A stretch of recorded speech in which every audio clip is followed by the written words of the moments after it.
The Princess and the Human, Book 2, Chapter 7, pressed for time. The tension on board was almost tangible. After half a day past the hyperlane, Cathay had decided to retreat to the medical bay. There were more than enough pairs of eyes drilling metaphorical holes in the backs of the poor pilots, who themselves could do no more than fly full speed ahead, and she wasn't needed on the bridge right now in the first place. So rather than contributing to the suffocating silence, she would rather be silent on her own. Not to mention that thorough check of all the medical equipment on board was a good way to distract her mind from the rather dire situation at hand. The doctor's limited political knowledge didn't stretch to topics like the military and foreign affairs, but if she had understood it correctly, a retaliatory strike would have been somewhat justified under the alliance law if the government of Arios had indeed ordered the assassination attempt. That would have been an act of war, after all. The problem was that they didn't. This attack was the one that was unjust. Even if it was the ambassador had tricked the king and queen, the alliance wouldn't let that slide. First the poison, now this. Just why was the ambassador doing all of this? Her people already were the potentially richest planet in the alliance. What could she possibly hope to gain? The ship, what even was its name? If they noticed she had never asked, well, it just showed how hectic their departure had been. There was literally nothing that made the ship stand out. It was as basic as it could be. Everyone had obviously expected that to be enough. Fly to the relay station, send a message and return. What had been supposed to take a day now stretched into an agonizingly long amount of time. If it weren't for the patrol ships escorting them, they wouldn't even have enough supplies. Especially Nadine would be forced to improvise. Cathay would have liked to at least send her back to Homne, but she knew the alien girl wouldn't leave the princess on her own in this situation. A knock at the door pulled the doctor out of her thoughts. Yes, it was Nadine who entered. Also needed to escape the bridge, the doctor joked. I can't catch a calm thought up there, and I really needed to get a grip. Yes, I understand your feelings. The situation is precarious, and being forced to just sit around during all of this is taxing. All of this because of one maniac, the small lady, and spat. Better not to go to her room right now. I'll just get more pissed. Her room? She's on board, wait. Is she that prisoner I heard of? Yep. Why? Nadine shrugged. That was my idea. I thought with her word it would be easier to convince them to stop. She said that she would cooperate, but, well, I highly doubt that. It's not like we lose anything by having her with us. And I'll take any chance I can to prevent the pointless loss of innocent lives. Stupid religious fanatic. Cathay sat down and went back to her checklist. I don't know much about the foreign politics, but from the short briefing we got before her visit, I know that their belief is a high cultural significance to the Taistri. They can believe what they want, for all I care. The issue is the theocratic government. My homeworld has more than one example of why those are a very bad idea. Sure, monarchies aren't exactly, that would take too long now. The bed creaked as she sat and eventually laid down. Doc, this won't lead out to a full-blown war, will it? If I remember correctly, the Veneri play a valuable role in the Alliance, so as long as we pay the reparations, we should be able to sort things out with the Alliance. And beyond that, I honestly don't know. From the corner of her eye, Silvani watched as Kaikla was cuffed to one of the chairs, guards flanking her.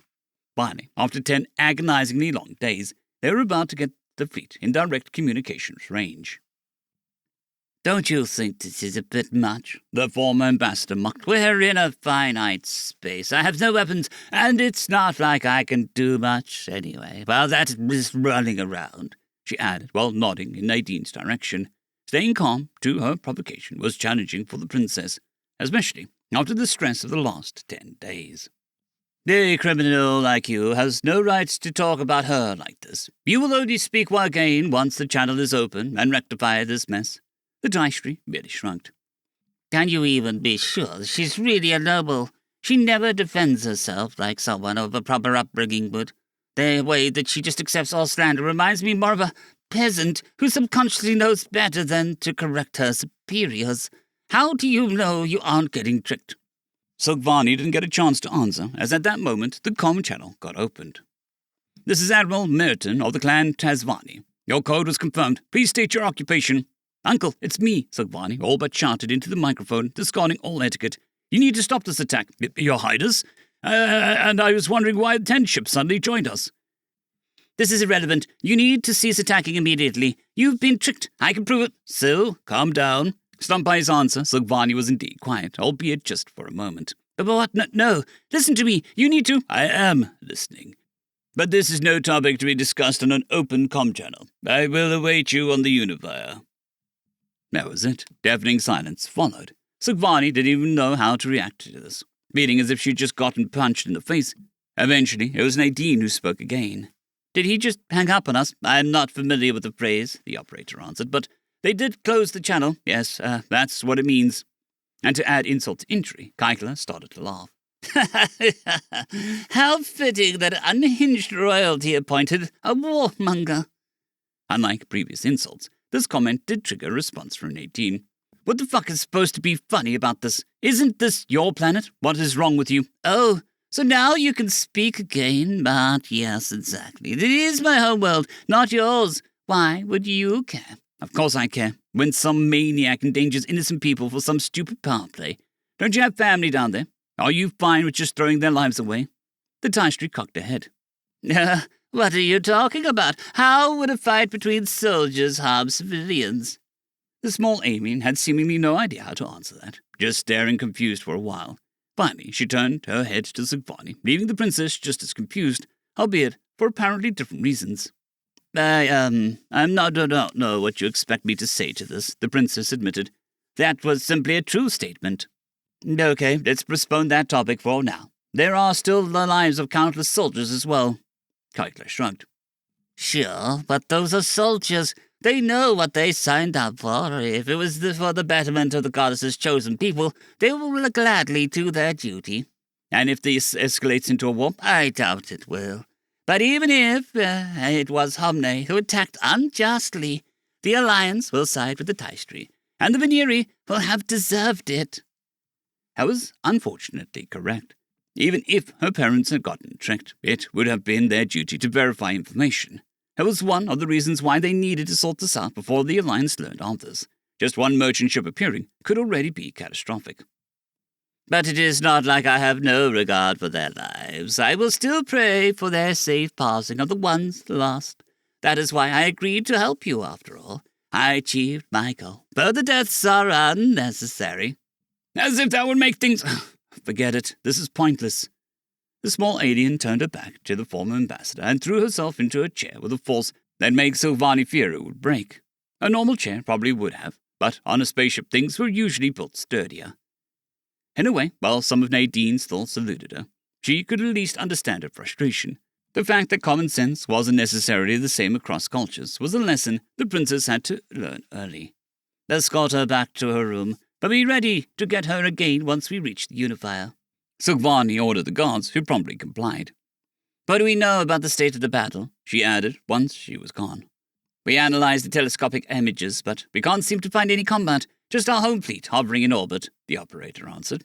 What? How? The Taistri had more than enough time to amass a massive fleet. They can't possibly be defeated already. Was that why her uncle seemed so uncooperative? Well, that made no sense. I don't know, Your Highness. That's what we can make out from the images. Finally, they reached the fleet. The data seemed to have been correct. All ships they could see were Veneri. Just what was going on? Landing in the hangar bay of the massive carrier and exiting their ship, an escort awaited them. Shortly after, they, including Kaikla, flanked by 2 guards, stood in the command center together with Admiral Middleton. Welcome, Your Highness. We have no time for formalities, Uncle. You heard what I said. This attack must be stopped ASAP. Yes. And I said that you need to calm down. There is no attack happening even if we wanted to, because there is no one to fight. Oh, the former Taistri ambassador remarked slightly. Is the so great Admiral saying that our troops are so pathetic that only we qualify as an enemy force? Merton paused and gave her a deprecative look. No, I'm saying there is literally no one here that we could fight, or anyone at all for that matter. For the first time since they left Homne, Kaikla was speechless. Her mouth opened and closed again multiple times, before she could formulate a word. What do you mean, no one here?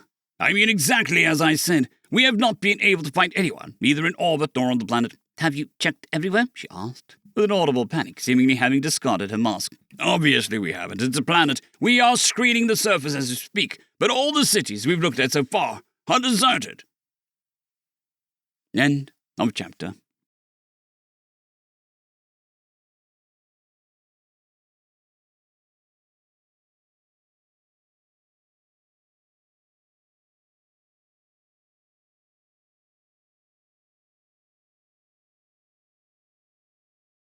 I'd greatly like to thank our Tier 5 channel members, Casper Arnholtz, John Creighton, Manathayria, 050, Dragzoon W.R.E, and Elijah Silvercross.